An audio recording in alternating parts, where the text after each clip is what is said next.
Hi friends, welcome to our channel. ఈరోజు వచ్చేసి ఈ స్వీట్ నేమ్ వచ్చేసి రబిడా అయితే చేస్తున్నారు. సో మా ఇంట్లో చిన్న ఫంక్షన్ ఉండే, ఆ ఫంక్షన్లో అందరి కోరిక మేరకి స్వీట్లలో ఎవరికి ఏది ఇష్టం అని అంటే రబిడా చేసుకుందామన్నారు, అందరి కోరిక మీదకి. సో ఇది వచ్చేసి ఎవరం చేయట్లేదు, వంటల మాస్టర్ అయితే చేస్తున్నారు. వీడియో అన్నది స్కిప్ చేయకుండా చూడండి. ఇప్పుడైతే ప్రాసెస్లోకి వెళ్ళిపోదాం. ఇప్పుడు పొయ్యి మీద అయితే 3 లీటర్ల పాలు అయితే పోసిర్రు మాస్టరు. నేను వచ్చేసరికి పొయ్యి వెలిగించి పాలు కూడా పోసేసిర్రు. చూసారు కదా, పాలు బాగా మరగాలంట. సో ఇప్పుడు 3 లీటర్లకి లీటర్న్నర అట్లా 2 లీటర్స్ అయ్యేంత వరకు అయితే బాగా మరగపెట్టుకోవాలని అయితే మాస్టర్ చేస్తున్నారు, మాస్టర్ అయితే చెప్తున్నారు. సో ఇది బాగా మరిగిన తర్వాత ఇక అందరు అన్నారు కదా స్వీట్లలో వచ్చేసి రబిడా అయితే చేసుకుందాము, రబిడా అయితే చాలా బాగుంటుంది అనేసి అయితే చెప్పారు. సో దానికి కావాల్సిన ఐటమ్స్ అయితే వంటల మాస్టర్ అయితే చెప్పారు. ఐటమ్స్ అన్నీ దీంట్లో వచ్చేసి 3 లీటర్స్ పాలకి వచ్చేసి 1.5 kg షుగరు, అట్లాగే మన పిడికెడంతా ఇలాచి పౌడర్ కూడా వేసేసారు. ముందే వేసి బాగా కలుపుతూ ఉన్నారు, ఇట్లా పొంగు రాకుండా. ఈ మాస్టర్ వచ్చేసి వంటలు అయితే చాలా బాగా చేస్తారు. ముందుగానే ప్రిపేర్ అయిపోయినాయి అన్ని వంటలు కూడా. దమ్ బిర్యానీ అయితే చాలా బాగుంది, సూపర్ టేస్ట్ అసలు అయితే. చాలా అంటే చాలా బాగా చేస్తారు వంటలన్నీ కూడా. వీడియో అయితే తీయలేకపోయినాము, ఫంక్షన్ హడావుడిలో ఉండి. సో లాస్ట్ ఫైనల్ టచ్కి ఈ స్వీట్ అయినా తీద్దాం వీడియో అనేసి అయితే వచ్చాను నేను. చూసారు కదా, అది కూడా వంటల దగ్గరికి అయిపోయా లేదా చూద్దామని వచ్చేలోపు ఈ స్వీట్ అవుతుంది, అందుకనే వీడియో అయితే తీస్తున్నాను. ఈ రబిడా కూడా ఐటమ్స్ అన్నీ ఉన్నాయి అనుకోండి, చాలా ఈజీగా ఫాస్ట్గా చేసుకోవచ్చు.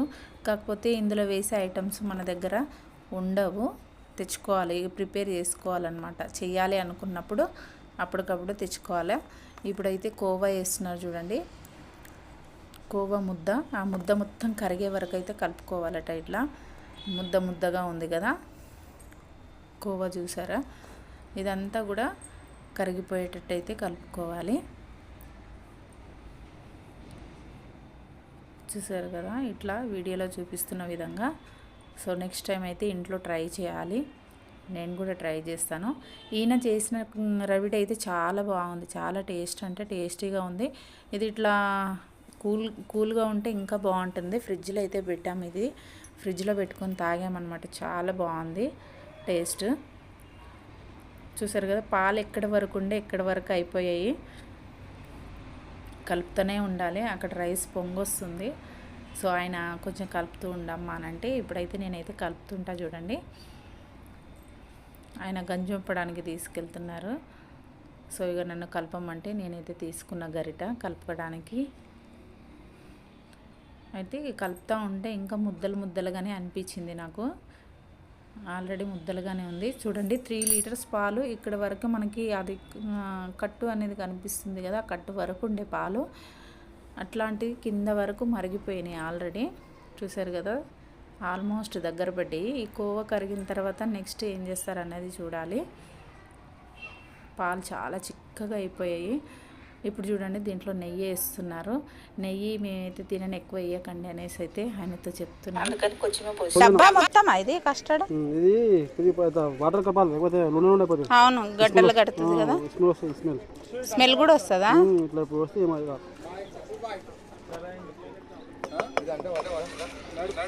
ఇలా కలుపుకున్న దాన్ని లిక్విడ్ని వచ్చేసి పాలల్లో అయితే పోసుకొని కలుపుకోవాలి. చూడండి, గడ్డలు లేకుండా కలుపుకున్న తర్వాత ఇట్లా పాలల్లో పోసుకొని కస్టర్డ్ పౌడర్ ఇట్లా కలుపుకోవాలి. లిక్విడ్ చేసుకొని పోసుకోవాలి. డైరెక్ట్ వేస్తే గడ్డలు ఉండలు గడిపోతుందంట. సో మాస్టర్ చెప్తున్నారు. చూసారు. నెక్స్ట్ ఇప్పుడు వచ్చేసి మలాయి అయితే వేస్తున్నారు చూడండి. మలాయి అంట ఇది మొత్తం కూడా మలాయి. సో బాగా గట్టిగా అయిపోయింది కదా, ఇది మొత్తం మలాయి కూడా వేస్తారట దీంట్లో. చూసారు కదా, ఇదంతా 1/4 kg ఉంటుంది మలాయి. సో 1/4 kg మలాయి అయితే వేసేసారు.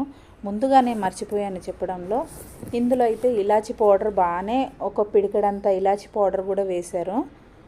నేను రాకముందే పాలల్లోనే స్టార్టింగ్లోనే షుగరు ఇలాచి పౌడర్ అయితే వేసి బాగా మరగనిచ్చారనమాట పాలు.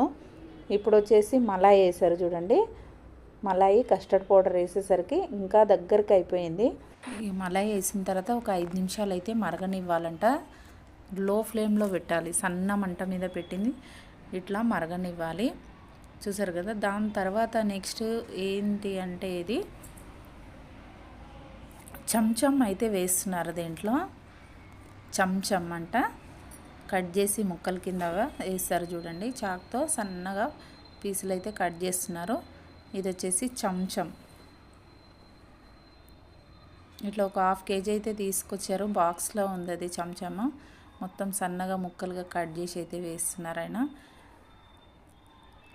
సో చెంచం అయితే వేసుకున్న తర్వాత చూడండి ఆయన కట్ చేస్తున్నారు. ఇంకా చెంచంని సన్న ముక్కల కింద కట్ చేసుకోవాలంట, లేకపోతే దొడ్డుగా ఉంటుందంట. సన్నగా కట్ చేసుకుంటే సన్నగా తొందరగా కరిగిపోకుండా ఉంటుంది. చూసారు కదా, సన్న ముక్కలు. తాగేటప్పుడు కూడా పంట కింద అయితే వస్తాయి అన్నమాట. లావుగా వేస్తే అట్లనే ఉండిపోతుంది, కాబట్టి అందుకని అయినా సన్నగా కట్ చేసి వేస్తున్నారు చూడండి. చాక్తో కట్ చేస్తే లేట్ అయిపోతుందని చేతితోటే విరగొడుతున్నారు. బాగా కూల్గా ఎక్కువగా ఉంది, ఇట్లా కరిగిపోతుంది చేతిలో పట్టుకోగానే. పట్టుకోలేకపోతున్నాడు, అంత కూల్ ఉంది. చూసారు కదా చెంచం, నేను ఫస్ట్ టైం చూస్తున్నా చెంచంని. ఇక చెంచం వేసిన తర్వాత ఫైనల్లీ డ్రై ఫ్రూట్ సన్నగా కట్ చేసుకున్న డ్రై ఫ్రూట్స్ అయితే వేసేసాం. ఫైనల్ టచ్ ఇక రబిడ అయితే రెడీ అయిపోయినట్టే. ఫైనల్ టచ్లో చూసారు కదా, డ్రై ఫ్రూట్స్ వేయడం వల్ల లుక్ మారిపోయింది. అక్కడక్కడ చెంచం చిన్న ముక్కలు కనబడుతున్నాయి. ఒకసారి ఇది వేసిన తర్వాత కలుపుకోవాలి. దీన్ని తీసుకెళ్ళి ఫ్రిడ్జ్లో పెట్టేసి అయితే తాగాలి. చాలా సూపర్ టేస్ట్ అయితే అద్దరిపోయింది. సో ఈ వీడియో కనుక మీకు నచ్చినట్లయితే లైక్ చేయండి, షేర్ చేయండి. అలాగే ఫస్ట్ టైం చూస్తున్న వాళ్ళు మా ఛానల్ని అయితే సబ్స్క్రైబ్ అయితే చేసుకోండి ఫ్రెండ్. అలాగే మీరు కూడా ఒకసారి అయితే ఈ రబిడాని అయితే ట్రై చేయండి. చాలా సూపర్ టేస్టీగా వస్తుంది, ఈజీగా ఫాస్ట్గా కూడా అయిపోతుంది.